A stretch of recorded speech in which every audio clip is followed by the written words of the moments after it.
Welcome to Mansoor channel. இன்றைக்கி நம்ம கொண்டக்கடலையை வச்சு ஒரு சூப்பரான கட்லெட் வந்து பண்ண போகிறோம். வாங்க எப்படி பண்ணுறதுன்னு பார்க்கலாம்.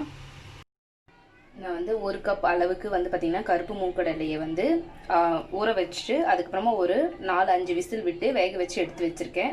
இப்போ வந்து இது ஒரு மிக்சி பவுலில் போட்டுட்டு நம்ம அரைச்சி எடுத்துக்கலாம். இது மாதிரி அரைச்சி எடுத்துக்கோங்க. நீங்கள் இது மாதிரி அரைச்சி வச்சுக்கோங்க. இப்போ இது கூட நான் வந்து ஒரு கப் வந்து பொடியாக நறுக்கின வெங்காயம் வந்து ஆட் பண்ணுறேன். 3 பச்சை மிளகாய், மல்லித்தூள் மல்லி இலை வந்து கொஞ்சமாக, புதினா இலை, 1/2 டேபிள் ஸ்பூன் வந்து மிளகாய்த்தூள். நம்ம வந்து ஆல்ரெடி வந்து பச்சை மிளகாய் ஆட் பண்ணியிருக்கோம், அதனால மிளகாய்த்தூள் வந்து உங்களுக்கு காரம் தகுந்ததுக்கு ஏற்ற நீங்கள் ஆட் பண்ணிக்கோங்க. சாட் மசாலா வந்து 1 டேபிள் ஸ்பூன், கரம் மசாலா வந்து 1 டேபிள் ஸ்பூன், உப்பு தேவையான அளவு. ஆல்ரெடி நான் வந்து கொண்டக்கடலையில் உப்பு போட்டு வேக வச்சதுனால உப்பு வந்து கொஞ்சமாக யூஸ் பண்ணுறேன். 2 டேபிள் ஸ்பூன் அளவுக்கு பிரெட் தூள் எடுத்திருக்கேன். இப்போ இது எல்லாத்தையும் நல்லா மிக்ஸ் பண்ணி எடுத்துக்கலாம்.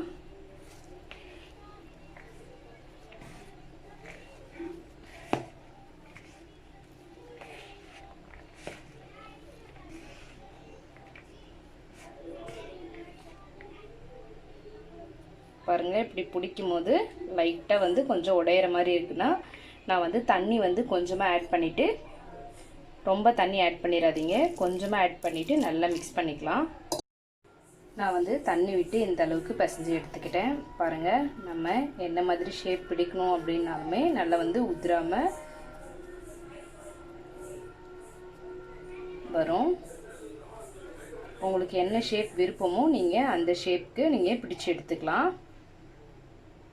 கொஞ்சம் பிடிக்கும் போது நல்லா கொஞ்சம் திக்காக வந்து பிடிச்சி எடுங்க. நான் இது மாதிரி ரவுண்ட் ஷேப்பில் எடுத்து வச்சுருக்கேன். பாருங்கள், நல்லா வந்து திக்னஸாக வந்து இருக்குது. பாருங்கள், இந்த திக்னஸ் அளவுக்கு நீங்கள் எடுத்துக்கோங்க.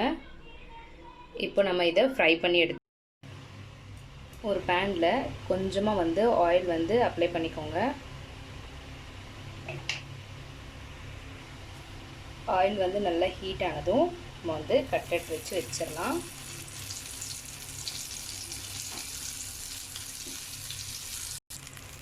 இது மாதிரி வச்சிடலாம். இதுக்கு வந்து நீங்கள் ரொம்ப ஆயில் வந்து ஆட் பண்ண வேணாம். நீங்கள் அது மாதிரி ஆட் பண்ணும்போது என்ன ஆகுனா அது ரொம்ப ஒரு மாதிரி உதிரி ஆகுற மாதிரி ஆகிடும். அதனால் கொஞ்சமாக வந்து ஆயில் விட்டு ஃப்ரை பண்ணி எடுத்துக்கோங்க. இப்போ ஒரு சைடு வந்து நல்லா ஃப்ரையாக இருக்கும், நம்ம திருப்பி விட்டுடலாம். இந்த மாதிரி திருப்பி விட்டுக்கோங்க. 2 சைடும் வந்து நல்லா ஃப்ரை ஆகிடுச்சு. இப்போ வந்து இதை நம்ம ஒரு பிளேட்டில் மாற்றிடலாம்.